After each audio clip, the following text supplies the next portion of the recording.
ఏమిటో తెలిపే సాక్షి, క్రమమైన మార్గమేమిటో చూపే సాక్షి, ఉన్నతున్నట్టు చూపే సాక్షి, సత్య సాక్షి, ఉన్నతున్నట్టు చూపే సాక్షి, సత్య సాక్షి, సత్య సాక్షి, సత్య సాక్షి, సత్య సాక్షి, సత్య సాక్షి.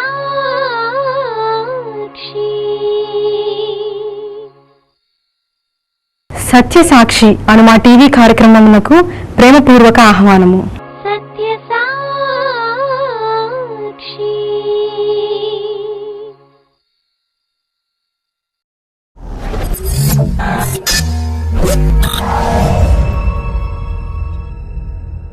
దేవుని సేవకుడు దేవుని మాటను మాత్రమే చెప్పడానికి ఉన్నాడు కానీ తనకు తోచిన సోది చెప్పడానికి లేదు.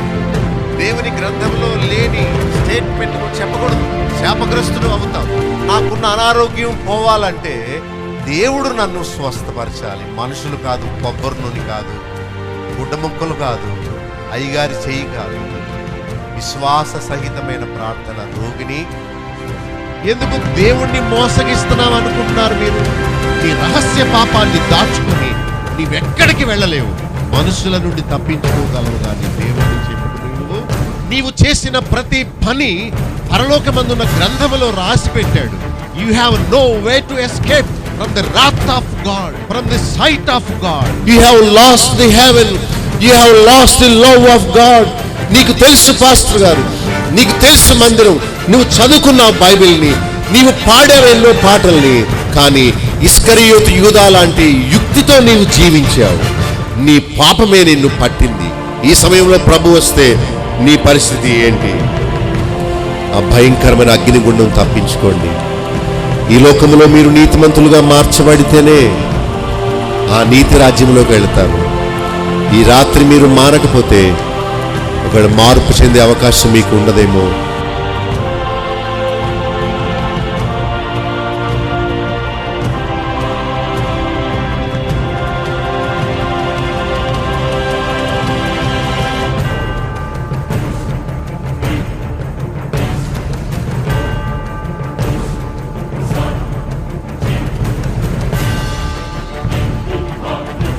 చూడండి, యెషయా గ్రంథం 8వ అధ్యాయం 11వ వచనము నుండి 18 వరకు. ఈ జనుల మార్గమున నడవకూడదని యెహోవా బహుబలముగా నాతో చెప్పి ఉన్నాడు. నన్ను గద్దించి ఈ మాట సెలవిచ్చాను. ఈ ప్రజలు బందుకట్టు అని చెప్పునదంతయు బందుకట్టు అనుకొనకుడి. వారు భయపడు దానికి భయపడకుడి, దాని వలన దిగులు పడకుడి. సైన్యములకు అధిపతియగు యెహోవాయే పరిశుద్ధుడు అనుకొనుడి. మీరు భయపడవలసిన వాడు ఆయనే, ఆయన కోసరమే దిగులు పడవలెను. అప్పుడు ఆయన మీకు పరిశుద్ధ స్థలముగా ఉండును. అయితే ఆయన ఇశ్రాయేలు యొక్క 2 కుటుంబములకు తగులు రాయిగాను అభ్యంతరము కలిగించు బండగాను ఉండును. యెరూషలేము నివాసులకు బోనుగాను చిక్కు వలగాను ఉండును. అనేకులు వాటికి తగిలి తొట్రిల్లుచు పడి కాళ్ళు చేతులు విరిగి చిక్కబడి పట్టబడుదురు. ఈ ప్రమాణ వాక్యమును కట్టుము, ఈ బోధను ముద్రించి నా శిష్యులకు అప్పగింపుము. యాకోబు వంశమునకు తన ముఖమును మరుగు చేసుకుని యెహోవాను నమ్ముకును నేను ఎదురు చూచుచున్నాను.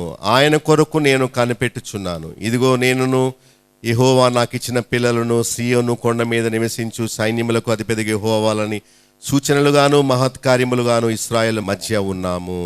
యెషయా గ్రంథాన్ని వివరించడం, అర్థం చేసుకోవడం, దానిలో నుండి భక్తి పాఠాలు నేర్పడం చాలా కష్టమైన పని.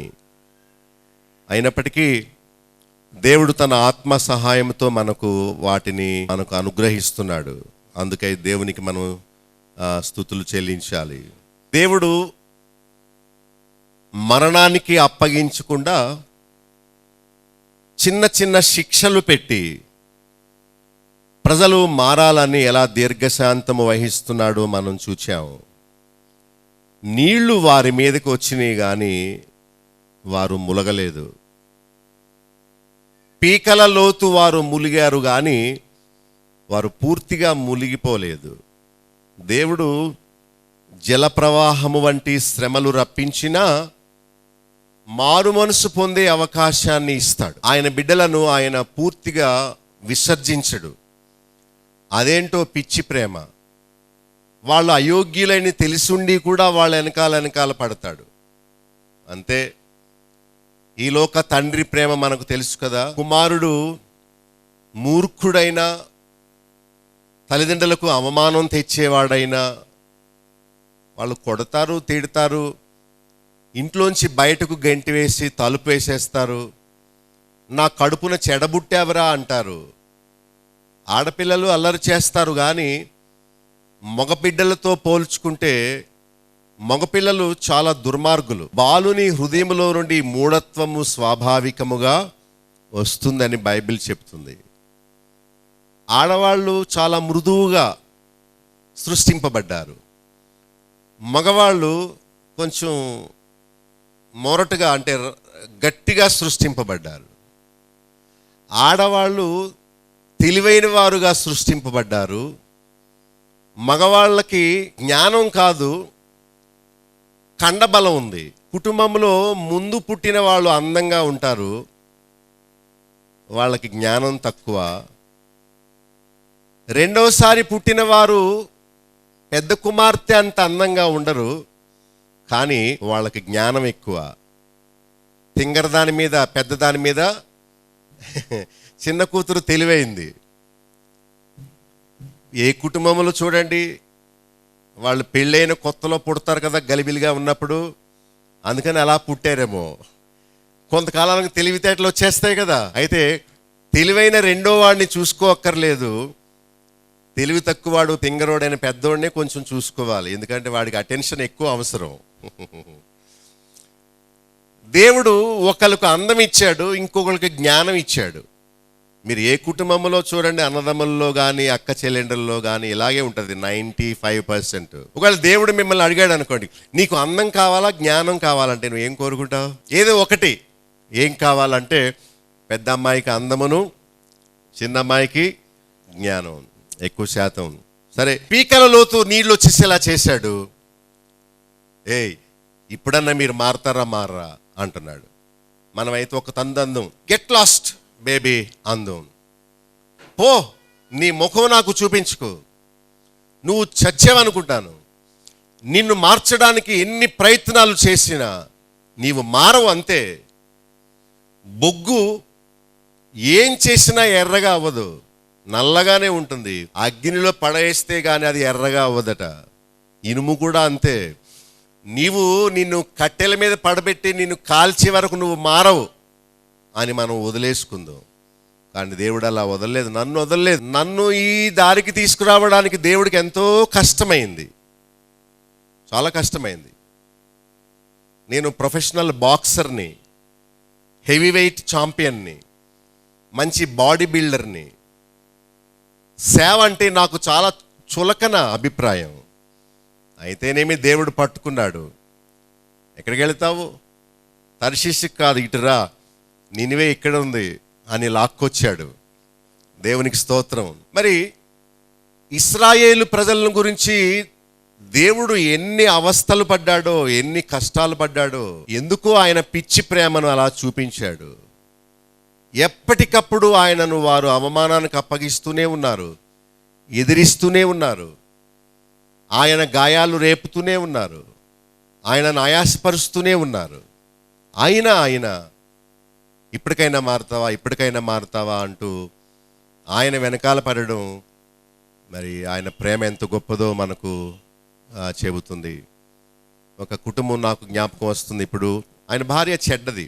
అతను ఫ్యాక్టరీలో జాబ్ చేయడానికి వెళ్ళిపోయినప్పుడల్లా ఒక అతను ఆ ఇంటికి వచ్చేసేవాడు. ఎవరో చెప్పారు, ఇది నిజమో ముట్టుదో తెలుసుకుందామని జాబ్కి వెళ్ళినట్టు వెళ్ళి 1 గంట అయ్యాక పక్కింట్లోనే ఉండి రెడ్ హ్యాండెడ్గా వాళ్ళిద్దరిని పట్టుకున్నాడు. పట్టపగలు అతను గోడ దూకి పారిపోయాడు. అతను, నేను నీకేమైనా తక్కువ చేశానా? నిన్ను నమ్ముకొని నేను ఏ స్త్రీని ముట్టుకోలేదు, నాలాంటి మంచివాడిక ఇంత అన్యాయం చేస్తావు నీవు? అయితే నిన్ను క్షమిస్తాను, ప్రభువు క్షమించినట్లు నిన్ను క్షమిస్తాను. ఎప్పుడంటే ఇంకెప్పుడు ఆ చెడ్డ పని చేయకుండా ఉంటావా అని అతడు ఆమె కాళ్ళ మీద పడిపోయి బతిమాలు అడుగుతున్నాడు, మారుతావా మారుతావా అని. ఆమె ఎంతటిదంటే తెగించి, చెప్పుడు మాటలు వింటావు నువ్వు, అతనేదో పని మీద వచ్చాడు, బట్టలు మార్చుకుంటాను అన్నాడు అని ఇంత ఘోరమైన పాపం చేస్తూ పట్టుబడి కూడా నేను చాలా నీతిమంతురాల్ని, నువ్వే నా మీద నిందలేస్తున్నావు అని చెప్పి అతన్ని దూషిస్తుంది కానీ జీవితం మార్చుకోలేదు. మీరు నమ్మరు, రెండోసారి పట్టుబడింది. ఆమెను ఏం చేయకుండా బయటికి వెళ్ళిపో అని తలుపేసి లోపల గడ పెట్టేశాడు. ఆమె వెళ్ళిపోయింది, అమ్మగారింటికి వెళ్ళిపోయింది. 3 నెలలు అక్కడే ఉండిపోయింది. ఈ కుర్రవాడు ఆ ఇంటికి కూడా వచ్చేస్తున్నారట. వాళ్ళ అమ్మ బయట కాపలా కాస్తుందట వీళ్ళు లోపల చెడ్డ పనులు చేస్తుంటే. తల్లి ఎలాంటిది కనుక పిల్ల అలాంటిది అయింది. అబ్బాయి మా అమ్మగారి దగ్గరికి వచ్చి దాన్ని అలాగే వదిలేస్తే నరకానికి వెళ్ళిపోతుంది అమ్మగారు, దయచేసి దానికి కబురు పెట్టి మారు మనసు కలిగించే మాటలు చెప్పండి అని ఏడుస్తుంటే మా అమ్మగారు కబురు పెట్టారు. నేను అక్కడే ఉన్నాను, ఆ దృశ్యం నా కళ్ళ ముందు కనిపిస్తుంది. అతను అన్నాడు, నువ్వు మారుతానంటే నేను ఏలుకుంటానే, నేను ఇప్పుడైనా సరే అతను అసహించుకు, మనం దేవుడి బిడ్డలం కదా, బాప్తీసం తీసుకున్నాం కదా, బలలో పాలు పొందుతున్నాం కదా, ఎందుకు నన్ను అలా చంపుతావు? అయితే నేను చచ్చిపోనా, ఆత్మహత్య చేసుకోనా అంటే ఆ మనిషి ఇప్పటికీ, మాది ఫ్రెండ్షిప్ అండి అమ్మగారు, అతను అపార్థం చేసుకుంటున్నాడండి. నేను అనుకున్నాను, అలాంటి చెడ్డదాన్ని ఎందుకు ఇంకా ప్రేమిస్తున్నావు?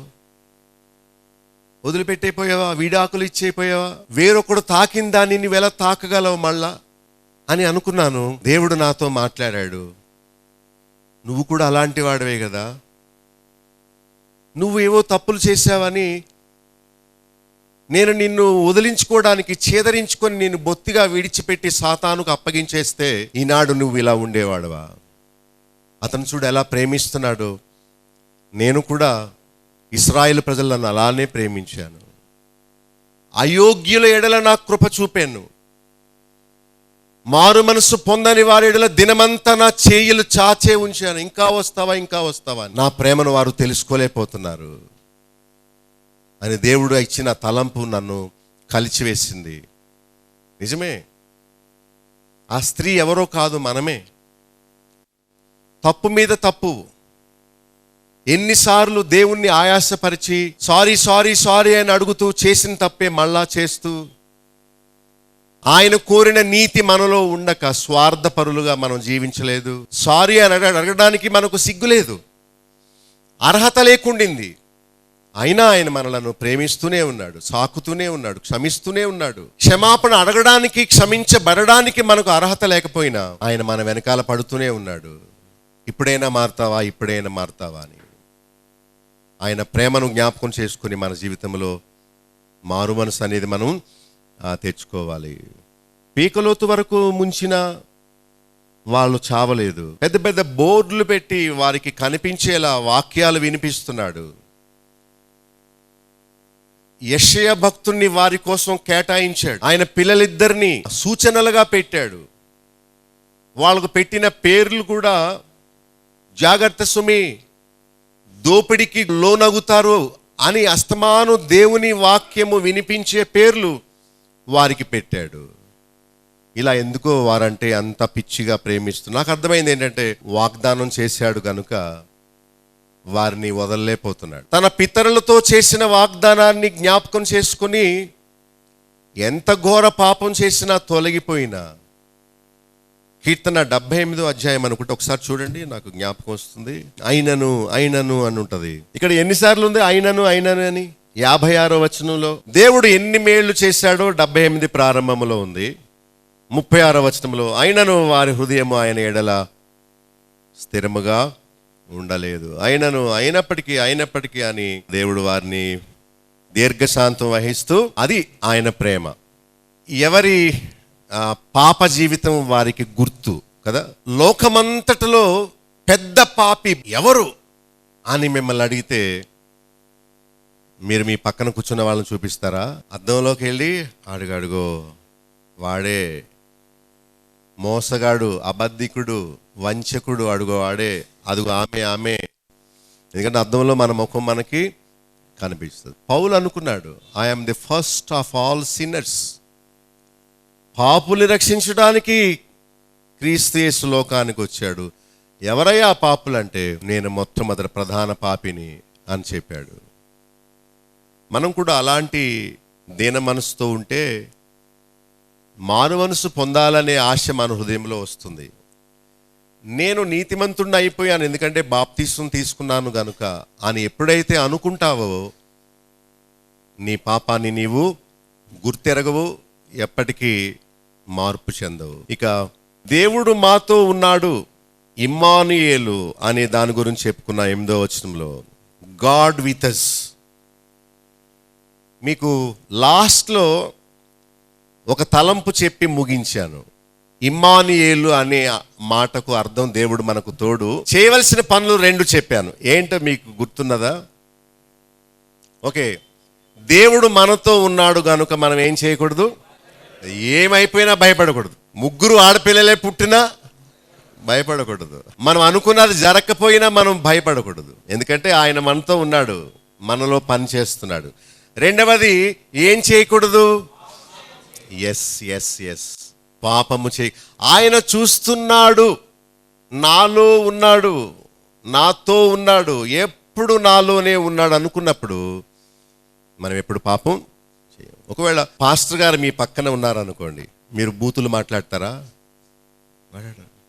సో దేవుడు చర్చిలో మాత్రమే ఉండడు, ఆయన నమ్ముకున్న వారి హృదయంలో ఉంటాడు. ఇదిగో నేను సదాకాలము మీతో కూడా ఉన్నాను. సో ఆయన ఉన్నాడు అనే ధైర్యంతో మనం ఉండాలి. ఆయన ఉన్నాడు, గమనిస్తున్నాడు, చూస్తున్నాడు, ప్రతిఫలం ఇస్తాడనే భయంతో ఉండాలి. 11వ వచనంలో ఈ జనుల మార్గమున నడవకూడదని యెహోవా బహుబలముగా నన్ను గద్దించి ఈ మాట చెప్పి ఉన్నాడు. ఏంటట? నాకు చెప్పండి. ఈ జనుల మార్గమున నడవకూడదు. ఈ మాటను దేవుడు ఎలా చెప్తున్నాడట? చాలా స్ట్రాంగ్గా చెప్తున్నాడు. Do not follow their customs. వాళ్ళ ఆచారాలను అనుసరించి నడుచుకోవద్దు అని యెషయా ప్రవక్త ద్వారా మనకు చెప్పిస్తున్నాడు. ఈ జనుల మార్గమున నడవద్దు. దేవుడు నీ ఇష్టము అని కొన్ని విషయాలు బైబిల్లో రాయించాడు, ఆప్షనల్. చూడండి, క్వశ్చన్ పేపర్లో ఒక 5 బిగ్ క్వశ్చన్స్ ఇచ్చి దానిలో 3, 2 రాయమంటాడు. అంటే మిగతావి రాయకపోయినా పర్వాలేదు, నీకు ఇష్టమైనవి 3 చూస్ చేసుకో, 3 రాయి అంటాడు. అలాగ కొన్ని విషయాల్లో ఉన్నాయి. ఏంటని అడుగుతారా? మీకు ప్రశ్న ఉంది కదా, ఏంటి అలాంటిది చెప్పండి, ఇష్టమైతే చేస్తాం లేకపోతే మానేద్దామని. ఒకటి చెప్తాను, ఏంటంటే పెళ్లి చేసుకోవడం. పౌలు పెళ్లి చేసుకోలేదు. నావలే ఉండుట మేలని వివాహము కాని వారికి నేను చెప్తున్నాను. వివాహమైన వారందరూ తమ భాగస్వాములను ఎలా సంతోషపరచాలా అనే తాపత్రయముతో పనిలోనే ఉంటారు. వివాహము కాని వారు ప్రభు విషయమైన కార్యములను గూర్చి చింతించడానికి వారికి అవకాశం ఉంటుంది. గనుక నేను త్యాగం చేశాను, మీలో ఎవరైనా చేస్తారా అని అన్నాడు పౌలు. ఎందుకయ్యా పెళ్లి చేసుకొని కుంపటి నెత్తి మీద పెట్టుకుంటావు అని అన్నాడు పెళ్ళైన వాళ్ళకి. ఒకరోజు నేను పెళ్లికి 7వ అధ్యాయం వర్తమానంగా తీసుకున్నాను. 1 కొరింథీ 7వ అధ్యాయం అంతా నో మ్యారేజ్ ప్లీజ్ అంటున్నాడు. నేను ఆ పెళ్లిలో చెప్పాను, ఈ అధ్యాయము నాకు వివాహం అవ్వకముందు అర్థమై ఉంటే నేను చేసుకొని ఉండేవాడిని కాదు. ఇప్పుడు చేసుకున్నాను, తప్పదు కనుక భార్యను పిల్లల్ని చూసుకోవాలి. ఇది ఒక అడ్వైస్ మాత్రమే, ఆజ్ఞ కాదు, నా ఉచిత సలహా. మీరు పాటించినా పర్వాలేదు, పాటించకపోయినా పర్వాలేదు. ఎందుకంటే ఒంటరిగా ఉన్న వారికి ఎవరు వారిని బలవంతం చేయరు గనుక వారు దేవుణ్ణి సేవించడానికి ఎక్కువ అవకాశాలు ఉంటాయి.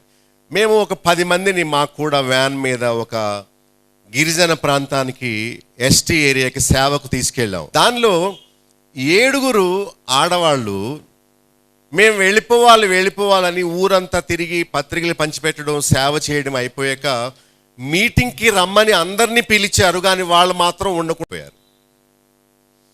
మిగిలిన ఎవరు ఎంతమంది? 10లో 7 వెళ్ళిపోతే ఈ ముగ్గురు ఎవరు తెలుసా?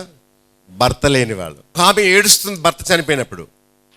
ఏమో అంతగా ఏడుస్తున్నావంటే ఆమె అన్నది, ఈవేళ దేవుడు నాకు స్వాతంత్రం ఇచ్చాడు.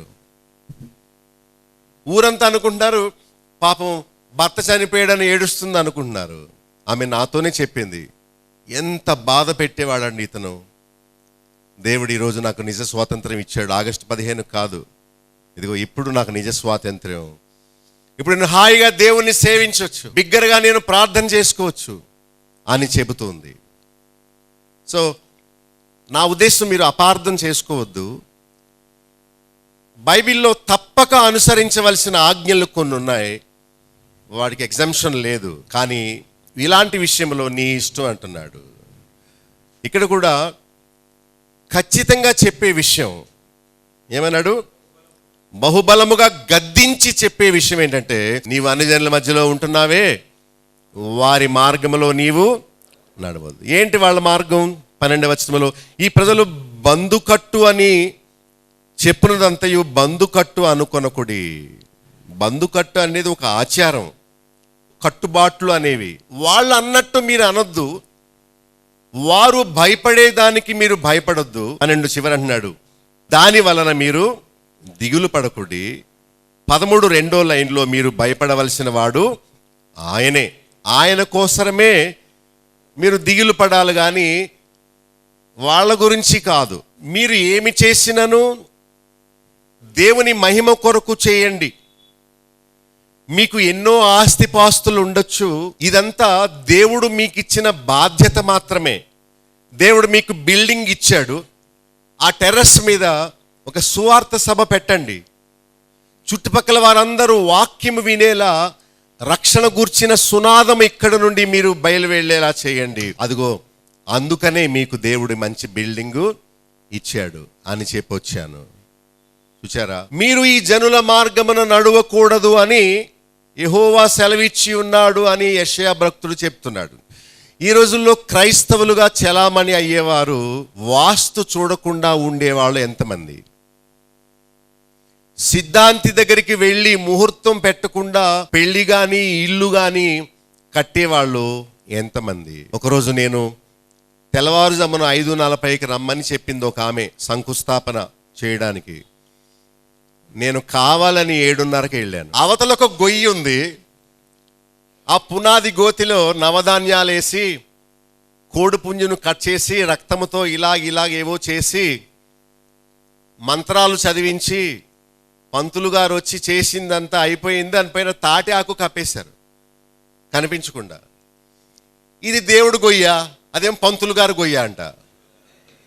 మా ఆయన నమ్మలేదు కదా, అందుకని అక్కడ తీయించాడు. నేను దేవుడు బిడ్డను కనుక ఇక్కడ తీయించింది. ఇంతకీ విషయం ఏంటంటే, ఆ ఇంట్లో ఆమె మేనేజర్, అతను కాదు, అతను డమ్మీ. అంటే మోస్ట్ ఆఫ్ ది హౌసెస్లో ఇంతేలేండి. పైగా ఏమంటుంది నాతో, అతను ఇంకా మారలేదు కదండి, అందుకనే పంతులు గారిని తీసుకొచ్చి చేయించేశాడండి. అవ్వా, దేవుని సేవకునితో అననీయ సపేరా అబద్ధం ఆడినట్టు అబద్ధం ఆడుతుంది ఆమె. చనిపోదు. ఉంటే దేవునిలో ఖచ్చితంగా ఉన్నాం, లేకపోతే లోకంలో కలిసిపోదాం. 2 పడవల మీద కాలు వేయడం వల్ల వాళ్ళకే నష్టం. దేవుడు మీ ఇష్టం, ఏదో ఒకటి చూసుకోండి అని అనడం లేదు. ఖచ్చితంగా గద్దించి మరి బలముగా చెప్పేది ఏంటంటే, ప్రజలు బందుకట్టు అని చెప్తున్నారు, ఆ ప్రకారంగా మీరు చేయొద్దు. నేనుండే గ్రామంలో వాస్తుకు విరోధముగా నేను కట్టాను.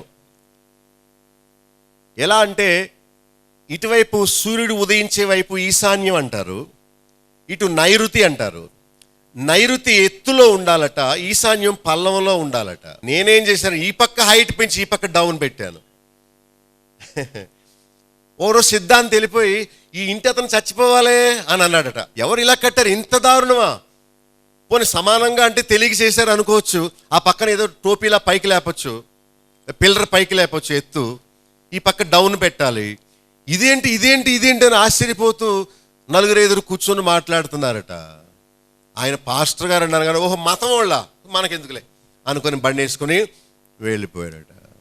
అంటున్నారట, దాన్ని నమ్మేవాడిని అది పీడిస్తుంది, దాన్ని నమ్మని వాడిని అదేం చెయ్యదు అన్నారట.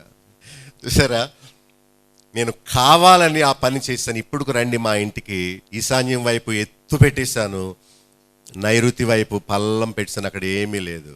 దారిని వెళ్ళే వాళ్ళందరూ చూస్తారు, ఇలా ఇలా అనుకుంటారు, ఏంటిది ఇదేం అధ్వాన్నం అంటారు అక్కడ ఆ ఏరియాలో. అయినా దేవుని కొరకు ఒక సూచనగా నేను నిలబడ్డాను. ఒకరోజు ఒక పాస్టర్ గారి పెళ్లి చేశాను, మా దగ్గర ట్రైనింగ్ అయిన అబ్బాయి. అమావాస్య రోజు మంగళవారం చేశాను. ఆ రోజు అమావాస్య అని తెలియదు, మంగళవారం అని తెలియదు. సేవకుల మీటింగు, ఆ రోజు వివాహం జరిపించాను. వాళ్ళకి 2 పిల్లలు, వాళ్ళు చాలా సంతోషంగా అన్నారు. ఇప్పుడు దేవుణ్ణి నమ్ముకొని నీవు సిద్ధాంతి దగ్గరికి వెళ్ళావంటే నీవు సైతాను బిడ్డవే, దేవుని బిడ్డవు కావు. దేవుణ్ణి నమ్ముకొని కూడా ఎవరు ఎదురొస్తారా వెళదాం అనుకుంటున్నావంటే నువ్వు దేవుని బిడ్డవు కాదని రుజువు చేస్తున్నావు. పైకేదో దేవుని బిడ్డవు అంటున్నావు కానీ నువ్వు దేవుని బిడ్డవు కాదు. 12లో ప్రజలు బందుకట్టు అన్నట్టు మీరు అలా అనుకోవద్దు, దానికి భయపడొద్దు, దానివల్ల మీరు దిగులు పడొద్దు. యెహోవాయే పరిశుద్ధుడు అనుకోండి, మీరు భయపడవలసిన వాడు ఆయనే, ఆయన కోసమే మీరు దిగులు పడండి.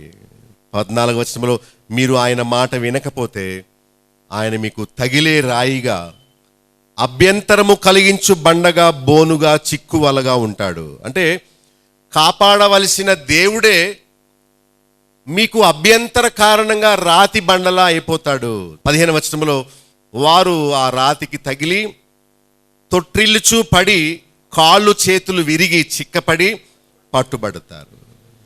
16వ వచనంలో ఈ ప్రమాణ వాక్యాన్ని, ఈ బోధను ముద్రించు, నా శిష్యులకు అప్పగించు అని చెప్తున్నాడు. 17వ వచనంలో దేవుడు తన ప్రజలకు తన ముఖమును మరుగు చేసుకున్నాడట. అయితే ప్రవక్త దేవుణ్ణి నమ్ముకున్నాడు, ఆయన కొరకు ఎదురు చూస్తున్నాడు, ఆయన కొరకు కనిపెట్టుచున్నాడు. 18వ వచనంలో ఆయన పిల్లలు దేవుని వలన సూచనలుగా, మహత్కార్యాలుగా ఉన్నారు. అంటే ఆనాడు ఇర్మియా కూడా చెప్పాడు, మీరు ఇలా ఉండండి, ఇలా ఉండండి అన్నాడు. ఒక్కడు మారలేదు 40 సంవత్సరాలు గట్టిగా అరిచి అరిచి బోధ చేస్తే. ఆయన ఏమైతే శిక్ష వస్తాదని చెప్పాడో అలాగే వచ్చాడు. బబులోనికి తీసుకెళ్ళిపోయారు వాళ్ళందరినీ, 70 సంవత్సరాలు చెరకు తీసుకెళ్ళిపోయారు. చెరలో వేయబడిన ఇర్మియా మాత్రమే ఆ దేశంలో విడిచిపెట్టబడ్డాడు, మిగతా వాళ్ళందరినీ తీసుకెళ్ళిపోయాడు. ఇర్మియా చెరలోంచి బయటకు వచ్చి అనుకుంటున్నాడు, ఈ స్థలంలో నేను బోధ చేశాను, ఇదిగో ఇక్కడ ఉన్న వారందరికీ ఎన్నోసార్లు దేవుని వాక్యాన్ని బోధించాను, 40 లాంగ్ ఇయర్స్ నేను సువార్త చెప్పాను, ఏ ఒక్కడు వినలేదు. ఇప్పుడు వాళ్ళ ఇల్లు దిబ్బలాగా అయిపోయింది, ఎండిపోయిన చెట్టు వలె అయిపోయింది, నేను చెప్పిన వారు వినలేదు అంటూ ఇర్మియా బాధపడినట్టు ఇప్పుడు యెషయా భక్తుడు కూడా, ఇదిగో మీరు దేవునికి భయపడండి కానీ వాస్తుకు, సిద్ధాంతికి మీరు భయపడొద్దు. ప్రజలు చెప్పే బందుకట్టు అంటున్నారు, వాళ్ళు భయపడే దానికి మీరు భయపడకండి. ఒకవేళ మీరు భయపడ్డారో సహాయం చేసే నేనే మీకు అడ్డుబండగా నిలబడతాను, మీరు తొట్టిల్లి పడిపోయేలా చేస్తాను అని ఈ సత్యమైన వాక్యాన్ని చెప్పడానికి దేవుడు యెషయా భక్తుణ్ణి, అతని కుటుంబాన్ని అక్కడ మాదిరిగా పెట్టారు. ప్రవక్త అంటున్నాడు 17వ వచనంలో ఏమని, యెహోవాను నమ్ముకొను నేను ఎదురు చూచుచున్నాను, ఆయన కొరకు కనిపెట్టుచున్నాను. దేవుడు నన్ను ఉద్ధరించాలి అని ఆయన దీవెన కోసం నేను కనిపెట్టుకుంటాను కానీ నేను చేతికి తాళ్ళు ఎప్పుడు కట్టుకోను. సిద్ధాంతి దగ్గరికి వెళ్ళి నక్షత్రాన్ని ఎప్పుడు చూపించుకోను. అన్యజనుల ఆచారాలు కానీ క్రైస్తవములో ఉన్న ఆచారాలు కానీ నేను పాటించను, నేను ఆయన కొరకే ఎదురు చూస్తాను అని యెషయా భక్తుడు, ఆనాడు ఇర్మియా వలె యెషయా భక్తుడు కూడా నీతిగా నిలబడ్డాడు. నీ నిరీక్షణ ఎవరు? 1వ తారీఖు వాడు అంటాడు, వదిలేసే ఈ సంవత్సరం నీకు బ్యాడ్. ఏంటో బ్యాడ్? నెక్స్ట్ ఇయర్ మంచి రైజింగ్ నీకు. ఏంటి రైజింగ్? సెకండ్ ఫ్యామిలీయా? వీడు కలలుగంటా ఉంటాడు, 2018లో ఏదో నా సుడి తిరిగిపోయిందట, ఏదో వచ్చేస్తుందట, అక్రమ సంపాదన ఏదో. నేనేదో పైకి వెళ్ళిపోతాను కింద పడ్డానికి, ఏదో అయిపోతుంది నాకు సిద్ధాంతి చెప్పేశాడు, ఇంకా నాకు మొత్తం టర్నింగ్ పాయింట్. దేవుడు వాళ్ళని బొత్తిగా వారి భ్రష్టత్వానికి వారిని. ఆ దినాల్లో యెషయా కాలంలో ప్రజలు వాళ్ళ ప్రక్కనున్న అన్యజనుల ఆచారాలను అనుసరించేవారు. ఇప్పుడు ఈ దినాల్లో మనం చేసే పొరపాట్లు రెండు ఉన్నాయి. ఒకటి అన్యజనుల ఆచారాలని అనుసరించడం, రెండవది క్రైస్తవములో ఉన్న ఆచారాలని ఆచరించడం. ఆచారాలంటే దేవునికి చాలా అసహ్యం. వారిని దేవుడు దుయ్యబట్టాడు, సున్నము కొట్టిన సమాధుల వంటి వారులారా అని ప్రభు వారిని మరి శిక్షకు అప్పగించినట్టు మనం చూస్తాం. ఇశ్రాయేలీలు దేవుని ప్రజలే గాని అన్యజనుల ఆచారాలని వారు అనుసరిస్తున్నారు. అందుకనే నేను పరిశుద్ధుడను అంటే దేవుడే పరిశుద్ధుడు అని ఆయనకే భయపడాలి. అప్పుడు 13వ వచనంలో ఆయన మీకు పరిశుద్ధ స్థలముగా. దేవునికి భయపడేవాడు ఎప్పుడు అన్యజనుల ఆచారాల్ని ఆచరించడు. మీకు ఒక సత్యాన్ని చెప్తాను, వాక్య గ్రహింపు ఉన్నవారెవరు పండుగలు ఆచరించరు. వాక్య గ్రహింపు లేని వారే క్రైస్తవ భక్తి ఏదో కొన్ని దినములకు మాత్రమే పరిమితమైంది అనుకుంటారు. ఒక పెద్ద American professor, senior most pastor ఒక బోధ చేశాడు. ఆ బోధకు హెడ్డింగ్ ఏంటో తెలుసా? Jesus is the reason for the season. అంటే రీజన్ సీజన్ అనేది కొంచెం వినడానికి బాగుందని, ఈ సీజన్కి కారణము యేసుప్రభువే అంటున్నాడు. అంటే యేసుప్రభు సీజనల్ దేవుడా? క్రైస్తవయములో కూడా దీక్షలు కాదు చేపట్టవలసింది, సిలువను వెంబడించాలి. అలా అని సిలువల్ని మోసుకెళ్ళడం కాదు. సిలువ అనగానే శ్రమ పొందే మనస్సును ఆయుధముగా ధరించడమే. క్రైస్తవ్యము చాలా మందికి అర్థం అవ్వలేదు. పాస్టర్ ఏ తప్పు చేస్తే విశ్వాసులు అదే పొరపాటు చేస్తున్నారు. పాస్టరు ఫలానా పండుగ చేసుకుందామంటే మేమందరం పైసలు ఇస్తాం, చేసుకుందాం అంటున్నారు. మనందరము గుడారాల పండుగ పెట్టుకుందాం అనగానే గుడారాల పండుగ ఎక్కడ ఉంది చూడండి బైబిల్లో అని పాత నిబంధనలో గుడారాల పండుగ పెట్టారని సిగ్గులేని వాళ్ళు అందరూ గుడారాల పండుగ పెట్టుకొని, గుడారాల పండుగ ఏంటండి అసలు? మనం గుడారాల్లో ఉంటున్నావా? బిల్డింగ్ కూల్చేసి గుడారం వేసుకో నువ్వు పాస్టర్. కొత్త నిబంధన సంఘాలని గుడారాల పండుగలా ఏ సిగ్గులేనోడు పెట్టాడు? అసలు గుడారాల పండుగ ఏంటండి? పండుగ ఏంటి అసలు? క్రైస్తవ్యము ఏదో కొన్ని రోజులు ఆచరించి వదిలేసే పండుగ కాదు. మరో కొందరు కోతకాలపు పండుగని పెట్టారు, బిజినెస్ మ్యాన్. అంటే వీళ్ళేమి వ్యవసాయం చేయట్లేదు, వ్యవసాయం చేసిన పంట వీళ్ళు తీసుకొచ్చి మందిరంలో ఇవ్వట్లేదు, ఈ యాజకులు దాని మీద పోషింపబడడం లేదు. దొంగ వ్యాపారం జరుగుతుంది మందిరాల్లో. కోతకాలపు పండగ పేరు మీద కానుకలు వసూలు చేసి ఈ సంఘ పెద్దలందరూ దొంగిలించి తినడానికి ఉపయోగించుకుంటున్నారు. అలాంటివి వ్యాపారాలు చేయడానికి, వేలం పాటలు వేయడానికి దేవుని మందిరము వ్యాపార నిలయము. ఎవడైనను నా ఆలయమును పాడు చేస్తే నేను వాడిని ఆ దేవుడు లేడులేండి అక్కడ. వ్యాపారం చేసే దగ్గర ఆయన ఎందుకుంటాడు? ఆయన్ని రానివ్వరు. ఆయన వస్తే తాళ్లతో కొరడా చేసి, పొండి, నా తండ్రి ఆలయమును మీరు వ్యాపార నిలయముగా మారుస్తారు, దేవుని ఉగ్రత మీ మీద కురవక ముందే పొండి అని చెప్పి ఆ బల్లలన్నీ పడద్రోసి పావురాలన్నీ ఎగురవేసేసి ఆ పశువుల్ని గాడిదలన్నింటినీ బయటకు వదిలించేశాడు. వీళ్ళు రానివ్వరు. ప్రభువా మా దేవాలయంలోకి రండి, వచ్చి క్రయ విక్రయాలు చేసేవారిని పారద్రోలని అంటారేటి వీళ్ళే, ఆ దొంగల మూట. ఈ భూలోకములో దేన్ని దాచుకోవద్దని బైబిల్ చెప్తుంటే వీళ్ళు లక్షల డబ్బు మందిర ఖజానాలో దాచుకుంటున్నారు. దీనికి ఏ వాక్యం చెప్తారో తెలుసా? మలాకి గ్రంథములో, నా మందిరములో ఆహారం ఉండునట్లు నా మందిరపు నిధిలోనికి మీరు మీ 10వ భాగము తీసుకురండి, లేకపోతే మీరు దొంగలు అని ఎప్పుడు అదే బోధ చేస్తాడు. కానీ పాత నిబంధనలో ఉన్న మాట అది. క్రొత్త నిబంధనలో ఉన్నదంతా ఇచ్చేసే, నీకున్నదంతా వదిలేసి నన్ను వెంబడించు అని ప్రభువు చెప్పాడు. ఎంత తేడా ఉందో చూడండి. వీళ్ళ కళ్ళు మూసుకుపోయినాయి. ఇర్మియా గ్రంథం 42:11లో మీరు బబులోను రాజుకు భయపడకుడి, అతనికి భయపడకుడి, అతని చేతిలో నుండి మిమ్మల్ని తప్పించి రక్షించుటకు యెహోవా మీకు తోడై ఉన్నాడు.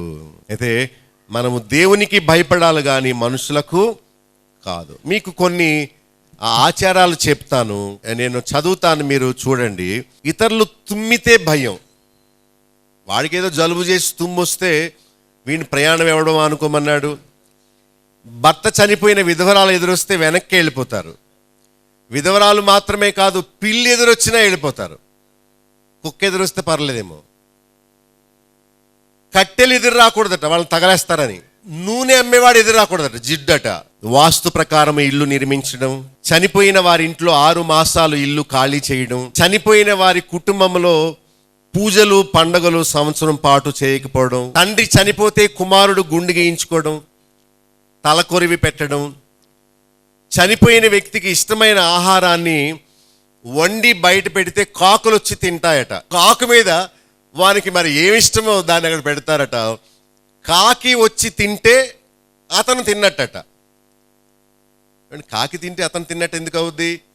తర్వాత సిద్ధాంతి దగ్గరికి వెళ్ళి ముహూర్తాలు నిర్ణయించుకుంటారు. గృహప్రవేశ సమయంలో పాలు పొంగిస్తారు. ఎవడైతే వారి ఇంట్లో పాలు పొంగిస్తారో రోజు వాళ్ళ ఇంట్లో పాలు పొంగిపోవును గాక. వేస్ట్ అయిపోతాయి ఇక. అంటే ఫస్ట్ ఏది జరిగితే లాస్ట్ అదే కదా. మరి ఎందుకు అలా చేస్తారో? భర్త లేని ఆమెను ఏ శుభకార్యానికి పిలవరు పాపం. అసలుకే ఆమె ఒంటరిగా ఉండి ఏడుస్తుంటే ఆమెను అసలు ఏ కార్యానికి పిలవరు, సిగ్గుపరుస్తారు. ఒకరోజు ఒక తల్లి ముఖం ఇంత వాసిపోయింది. అప్పుడు నేను అడిగాను, ఏమో ఎక్కడ పడిపోయారు అన్నాను. లేదండి, 9 అయినా మా అబ్బాయి లేవట్లేదు, కొట్టు తీయాలి.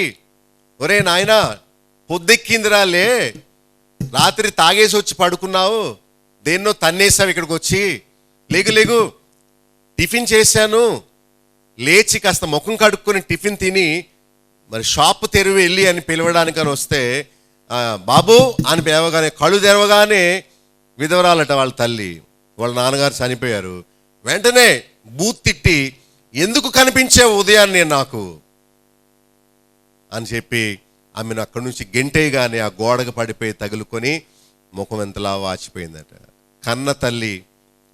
వాడు రాత్రి తాగి వచ్చాడు, భోజనం చేయలేదు, ఉదయానికి ఆకలేస్తుంది వానికని చక్కగా టిఫిన్ తయారు చేసి లేనాయన స్నానం చేయంటుంటే విధవరాలి ముఖం చూడకూడదన్న ఉద్దేశంతో సొంత తల్లిని కొట్టాడు. అలా కొట్టమని చెప్తుందా ధర్మం? ఎంత బాధపడిందో ఆ తల్లి, ఎంత ఏడ్చిందో. వాళ్ళను ఏ శుభకార్యానికి ఆహ్వానించరు. ఇల్లు శంకుస్థాపన సమయంలో నవధాన్యాలు వేస్తారు. అమావాస్య, మంగళవారం, శుక్రవారాలు ఏ పని చేయరు, డబ్బులు ఎవరికి ఇవ్వరు, ఏ పని తలపెట్టరు, కనీసం హెయిర్ క్రాఫ్ట్ కూడా చేయించుకోరు, గోళ్ళు కూడా తీసుకోరట. నేను దగ్గర ఉచిత సలహా ఒకటి ఉంది, ఊపిరి కూడా పీల్చడం మానేమని. చెప్పండి ఎలాగని. గడ్డం గీసుకోరు, గోళ్ళు కత్తిరించరు, ఎవరికి డబ్బులు ఇవ్వరట. ఏదో వంక చెప్తారు, మంగళవారం ఈవేళ శుక్రవారం అని. తర్వాత పెళ్లి సంబంధాల్లో గోత్రాలు జాతకాలు చూసి పెళ్లి చేస్తారు. తూర్పు వైపుకు, ఈశాన్యం వైపుకు ఇంట్లోంచి బయటికి వెళ్తారట. అంటే వాళ్ళు వెనక నుంచి ఎవరు? మీరు పల్లెటూళ్ళలో చాలా ప్లేసెస్ చూడండి, వీధి వైపు వీపు పెడతారు, దొడ్డి వైపు ముఖం పెడతారు. ఎందుకంటే తూర్పు గుమ్మాలు వచ్చినాయి అట వాళ్ళకి, ఏంటి రావడమో ఏంటో మరి. కనుక ఎవరైనా కూరగాయలు అమ్మడానికి అబ్బాయి ఎవరైనా వచ్చారనుకోండి, వంకాయలు అమ్ముతున్నాడు, వంకాయలు వంకాయలు అన్నాడు అనుకోండి, ఈమె చుట్టూ తిరిగి వచ్చేలాగా వంకాయ అబ్బాయి వెళ్ళిపోతాడు అక్కడికి. అది నేను చూస్తున్నాను. మరి తర్వాత వాళ్ళు బాత్రూమ్కి వెళ్ళినప్పుడట కమోడ్ తూర్పు వైపు పెట్టకూడదట. మరి అదేంటో అదే లెక్క. అందుకని తాపి మేస్త్రి అటువైపు తిప్పి పెడతారట. మీరు దేవుని బిడ్డలు అయితే తాపి మేస్త్రి చెప్పండి, తూర్పు వైపు పెట్టమని చెప్పండి. ఇలాంటివి చాలా ఉన్నాయి. చూడండి, ఎఫెసీ పత్రికలో 2:14లో ఒక వాక్యం చూపిస్తాను. ఆయన మన సమాధానం అయి ఉండి మీకును మాకును ఉండిన ద్వేషమనగా విధి రూపకమైన ఆజ్ఞలు గల ధర్మశాస్త్రమును తన శరీరమందు మధ్య గోడను పడగొట్టి మన ఉభయులను, ఇక్కడ ఏమి రాస్తుందంటే విధి రూపకమైన ఆజ్ఞలు గల ధర్మశాస్త్రము, విధులు. విధి రూపకమైన ధర్మశాస్త్రాన్ని ఏం చేశాడు? కొట్టివేశాడు.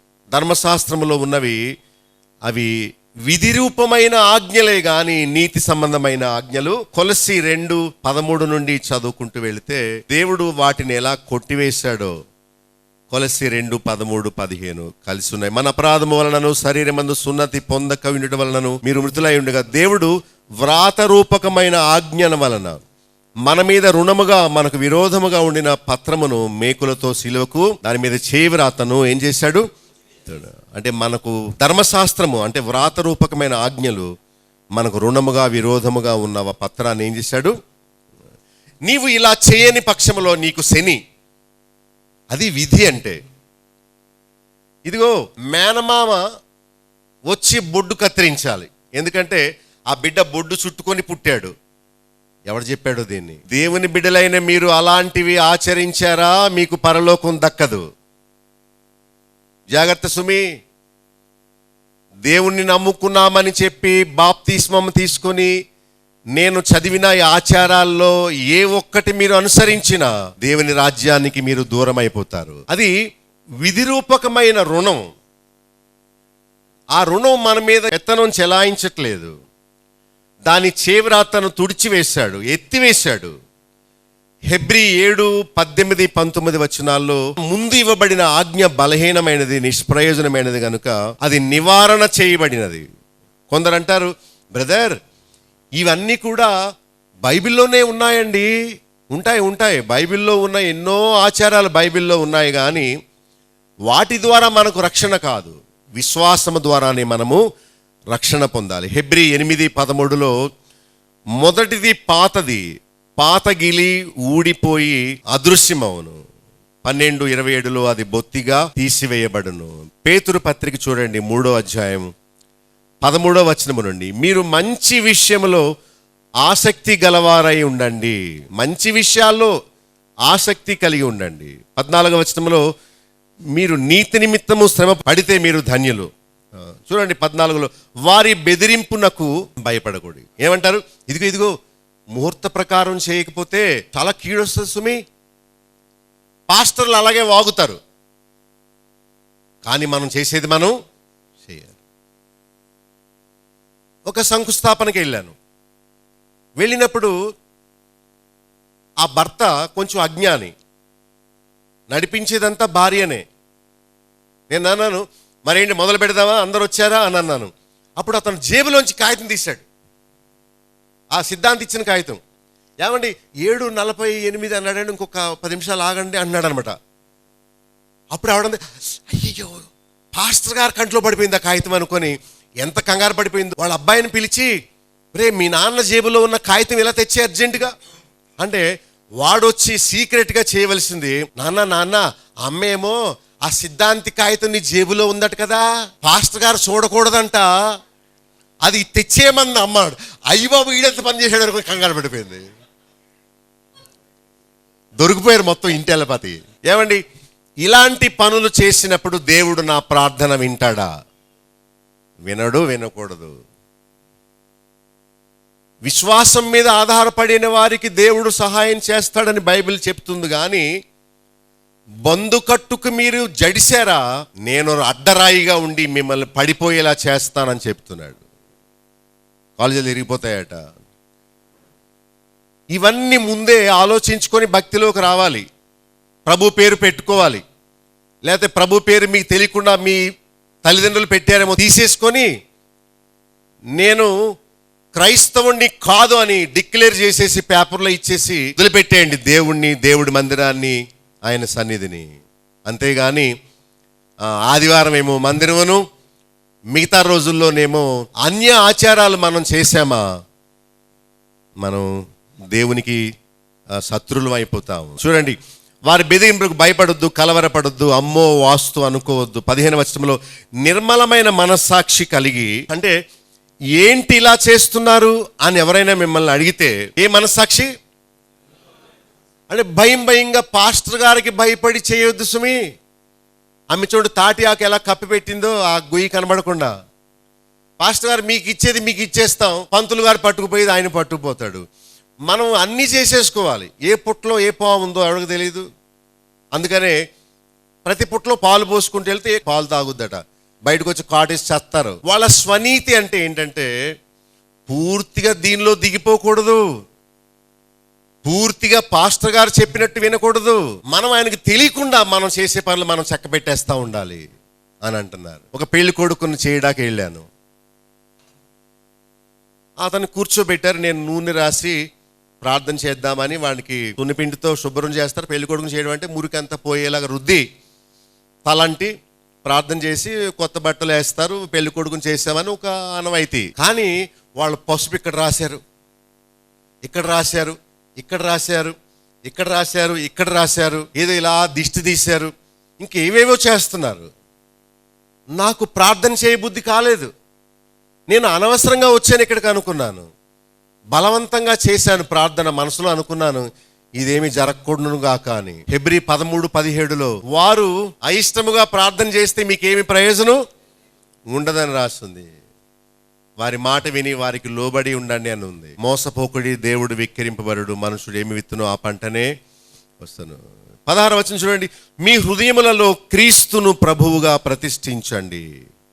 ఏం చేయాలి అంటే, నేను నా కుటుంబంలో ఏ శుభకార్యం జరిగినా క్రీస్తు ప్రభువు నాకు కింగ్, నా హృదయంలో ప్రభువుగా ప్రతిష్ఠించాను. ఆయన చెప్పినట్లు చేస్తాను. నేను నా భర్త, నేను నా భార్య, మా పిల్లలు, కానీ నేను మనుషులు చెప్పినట్లు చెయ్యము. ఓ ప్రక్కన శంకుస్థాపన ప్రార్థన అయింది, వచ్చేస్తున్నాం. ఆ సొంత సిస్టర్ అంటుంది, నవధాన్యాలు తేలేదే పిచ్చోడా, ప్రార్థనే, నవధాన్యాలే అంటా ఉంది. నాకు నచ్చాడు అతను నో ప్రార్థనే మనకు అవేం వద్దు అని అన్నాడు.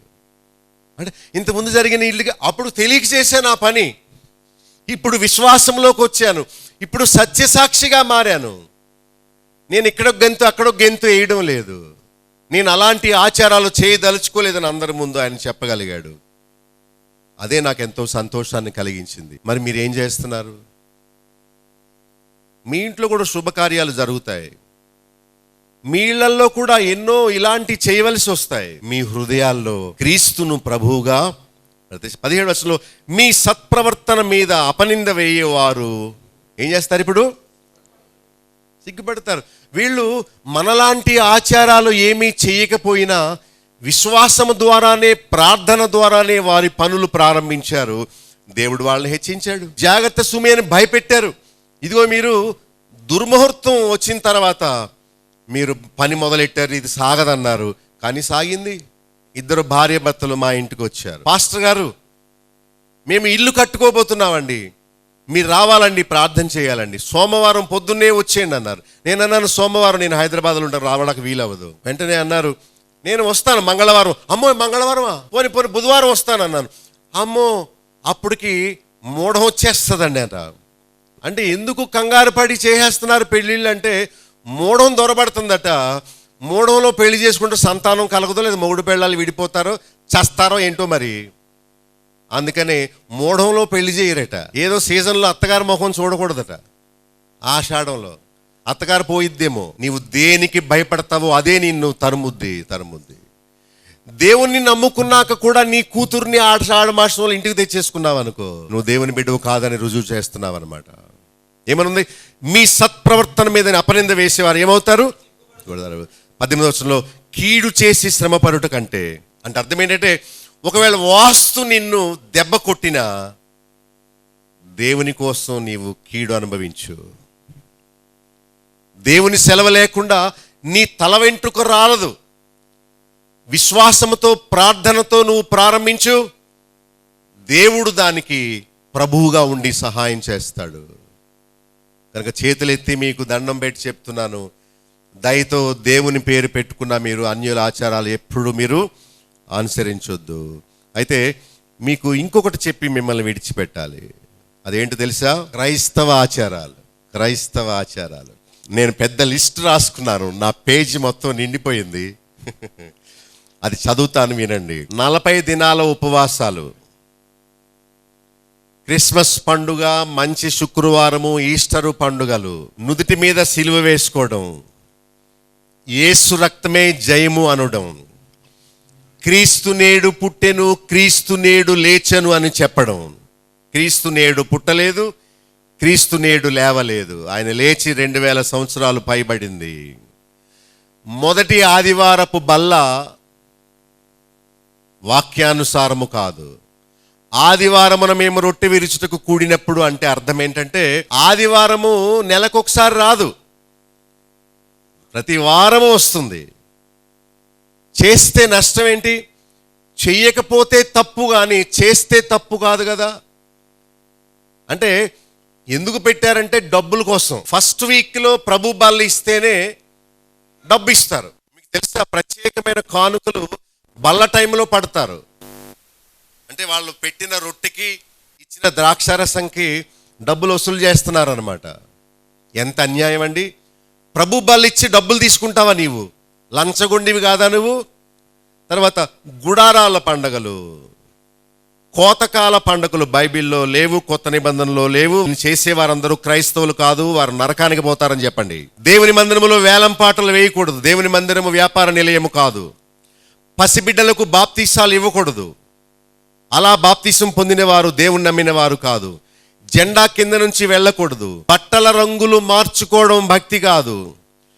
కానుకలు ఇచ్చిన వారి పేర్లు బిగ్గరగా చదవడం చాలా చాలా తప్పు. నీ స్వంత కుడి చేత్తో ఇచ్చేదే నీ స్వంత ఎడమ చేతికి చెప్పకూడదు, తెలియకూడదు. అంటే నిన్ను మైకులో చదవమన్నాడు ఎవడు? అంగీలు వేసుకోవడం, వాళ్ళే శాస్త్రులు, పరిసయ్యులు, వేషధారులు. సిలువ బొమ్మల్ని ఎప్పుడు మెడలో వేసుకోకండి.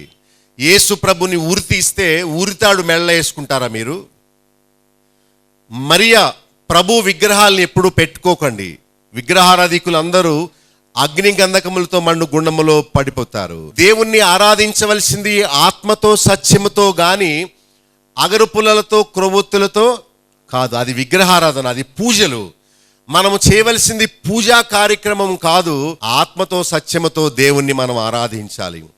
నూనెను గుడ్డ ముక్కలు దేవుని మందిరములోకి తీసుకురాకూడదు. ఏ విశ్వాసి వాళ్ళ దగ్గర నూనె పెట్టుకోకూడదు, అది విగ్రహారాధన.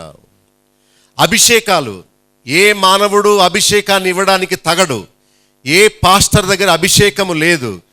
దేవుడే రక్షణ పొందిన సందర్భములోనే జీవితంలో ఒక్కసారి మాత్రమే తన బిడ్డగా ముద్రించడమే అభిషేకము. మరి స్టేజ్ వైపు తిరిగి ప్రార్థన చేయడం కూడా చాలా తప్పు. చాలామంది అంగీలు వేసుకున్న వేషధారులైన పాస్టర్లు వాళ్ళు ప్రార్థన చేసినప్పుడు అటువైపు తిరిగి ప్రార్థన చేస్తారు. అంటే దేవుడు ఇటు లేడా, అటు ఉన్నాడా? మరి ఇప్పటి వరకు నువ్వు వీపెందుకు చూపించావు ఆయనకి? నువ్వు అటు తిరిగి ప్రార్థన చేయడంలో ప్రజలందరికీ అక్కడేదో ఉన్నట్టు నువ్వు చూపిస్తున్నావు కదా. ఇది చాలా తప్పు. పరలోక ప్రార్థన చేసేవారు ఆత్మీయులు కారు. 3 కుర్చీలు వేయడం దేవుణ్ణి అవమానం చేయడం. జపాలు, పూజలు అని చెప్పడం చాలా తప్పు. యోర్దానులోకి వెళ్ళి బాప్తిస్వం తీసుకోవాలనుకునే వాళ్ళు విశ్వాసులు కారు. మట్టి తినేవాళ్ళు పురుగులు, వాళ్ళు మనుషులు కాదు. క్రిందకు పడగొట్టడం చాలా తప్పు. నా యొద్దకు వచ్చి వారిని నేను ఎంత మాత్రము త్రోసివేయనని ప్రభువు చెప్పాడు. అబద్ధ ప్రవచనాలు, కలలు కనేవాళ్ళు రాళ్లతో కొట్టి చంపబడాలి. ఊగిపోవుట, కొట్టుకొనుట అది హిస్టీరియా రోగమే గాని దేవుని ఆత్మ లక్షణం కాదు. దొంగ ఉపవాసాలు ఎవడు ఉండకూడదు, వాళ్ళు వేషధారులు. ఉపవాసం అంటే నీళ్లు కూడా త్రాక్కపోవడం. యేసు ప్రభు లేక మోషే ఏమీ తీసుకోలేదు 40 రోజులు. నువ్వు అలా ఉంటే చచ్చిపోతావు, నిన్ను సమాధి చేయాల్సి వస్తుంది. ప్రార్థనా గోపురాలు లాంటివి ఎక్కడా లేవు. ఎవడైనా ప్రార్థనా గోపురం అని పెట్టాడంటే వాడు దొంగ, వాడు వ్యాపారస్తుడు. బబులోను గోపురం కూలిపోయినట్లు దేవుడు ఆ ప్రార్థనా గోపురాల్ని కూడా కూలగొడతాడు ఒకరోజు. మనుషుల పేర్ల మీద మందిరాలు పెట్టడం చాలా తప్పు. సెయింట్ పీటర్, సెయింట్ పాలు, సెయింట్ సో అండ్ సో, అది చాలా తప్పు. జీవము గల దేవుని మందిరానికి ఏ మనిషి పేరు పెట్టకూడదు. పెళ్ళిళ్ళకి బాప్తిస్మం ఇచ్చేవాడు వ్యాపారస్తుడు. అలా బాప్తిస్మం తీసుకున్న వాళ్ళు తప్పు మార్గంలో ఉన్నారు. ప్రభు స్థానంలోనికి అయ్యగారుల్ని తీసుకురాకూడదు. కేకలు వేయడం, అల్లరి చేయడం, జంపులు చేయడం ఇది సర్కస్సే గాని ఇది దేవుని సన్నిధి కాదు. తర్వాత గుడి ప్రదక్షిణాలు చేయడం, దేవుని మందిరం చుట్టూ తిరిగితే ఏదో పుణ్యం వస్తుందని, దేవుని మందిరములో ఒక రాత్రి కునుకు తీస్తే మేలు కలుగుద్దని అనుకునే విశ్వాసం చాలా తప్పుడు విశ్వాసం. దేవుడు మందిరములో ఉండడు, దేవుడు మన హృదయములో ఉంటాడు. యెరూషలేము యాత్రలు చేయడం కూడా చాలా తప్పు. దేవుడు అక్కడ ఉంటాడనుకొని అక్కడికి వెళ్ళి మన అవిశ్వాసాన్ని వెళ్ళగక్కకూడదు. చూడక నమ్మిన వారే ధన్యులు. ఒకవేళ మీకు డబ్బులు ఎక్కువై ఖాళీగా ఉండి టూర్లు వెళ్తానంటే తప్పు కాదు, కానీ అక్కడికి వెళ్ళడం వల్ల, అక్కడ ఉన్న స్థలాల్ని చూడడం వల్ల మేము ధన్యమయ్యామని ఎప్పుడు ఎవరు తలంచకూడదు. సమాధుల పండుగలు చేసేవారు కూడా సమాధుల్లోకి వెళ్ళిపోతారు. చనిపోయిన వారి కోసం ఎవడు ప్రార్థన చేయకూడదు. ముహూర్తాలకు, కార్యాలకు పనులు చేసుకోకూడదు. దేవుని నమ్మిన బిడ్డలు ఇలాంటివి ఎప్పుడు చేయకూడదు. మంచి మనసుతో వీటిని అనుసరించండి. మీరు అనుసరించాలంటే ఏం చేస్తే అనుసరిస్తారు? మీ కాళ్ళు పట్టుకోవాలా? ఏం చేస్తే మీరు వాటిని విడిచిపెడతారు? మీ నుండి నేనేదో కోరి ఇవన్నీ చెప్పట్లేదు. బైబిల్లో లేనివి ఇవన్నీ. వాటికి భయపడకుడి. ఆమె అన్నది, అన్నయ్య నవధాన్యాలే అన్నయ్య అంటుంది. లేదమ్మా మనకొద్దు, నేను మారిపోయాను తల్లి. అదే ఇదే చాలా ప్రమాదం. నవధాన్యాలు వేస్తే, నవ అంటే 9 రకాల ధాన్యాలు వేస్తే 9 రకాల ఫలింపు వస్తుంది. మన విశ్వాసం నవధాన్యాల మీద కాకూడదు, దేవుని మీద, దేవుని వాక్యం మీద. మా చిరునామా బాబులోక్ గండి, chairman, Bethel assembly, Nallajerla. Pin code 534112, పశ్చిమ గోదావరి జిల్లా, ఆంధ్రప్రదేశ్. మా ఫోన్ నంబర్స్ 088118277333. మా సెల్ నెంబర్ 9440111250. మరొక సెల్ నెంబర్ 9000000803. మా ఈమెయిల్ ఐడి satyasakshitv@gmail.com. మా వెబ్సైట్ www.bethelassembly.net.